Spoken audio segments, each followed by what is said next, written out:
Fort Oswego was an important frontier post for French traders in the 18th century. A trading post was established in 1722 with a log palisade, and New York Governor William Burnet ordered a fort built at the site in 1727.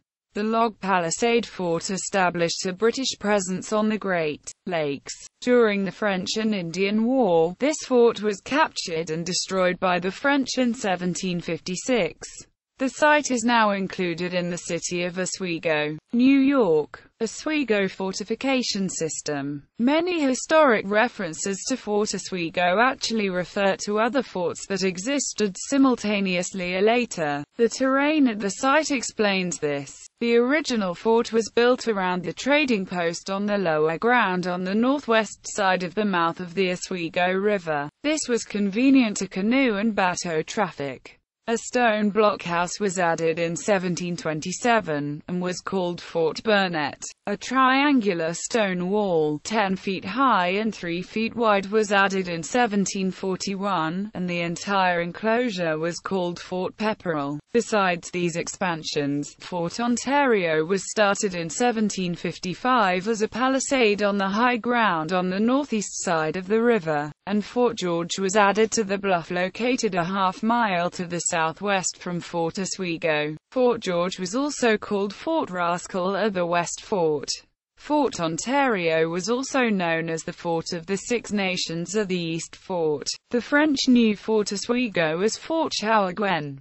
Some references to Fort Oswego refer to the entire complex. Except for the marker in Oswego, nothing is left of Fort Oswego itself. Fort Ontario has been rebuilt several times on or around the original fort and was given up by the U.S. Army in the 1940s. The fort is currently being taken care of by New York State Parks and Historic Preservation and is open to the public.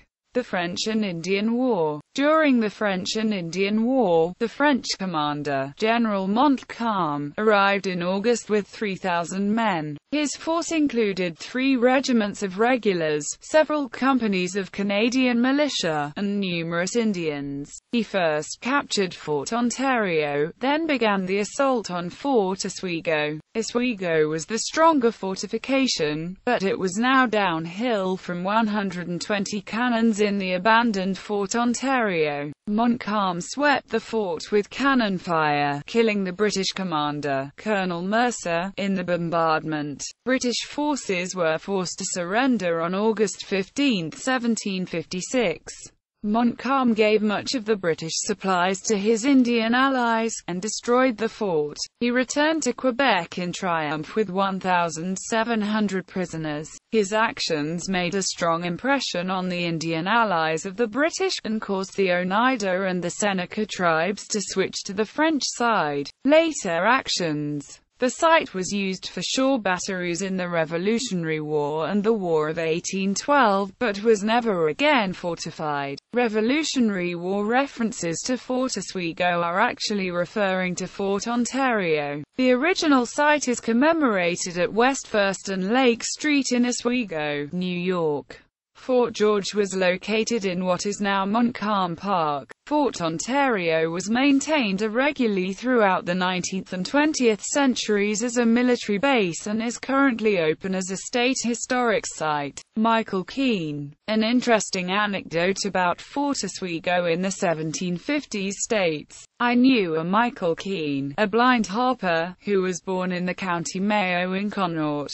He was a decent performer. He left this country for America with a Governor Dobbs, of Castle Dobbs, in the county of Antrim, who was appointed to the government of Carolina. Previous to the American independence, Keene returned from America, and Sir Morby Crofton told this story of Keene, that when he and some other officers were garrisoned at Fort Oswego, and had a party, Keene was with them, and quarreled with them, and beat them very well, and took a Miss Williams from the Mall. He left the governor, and came back to his native country which he longed to see.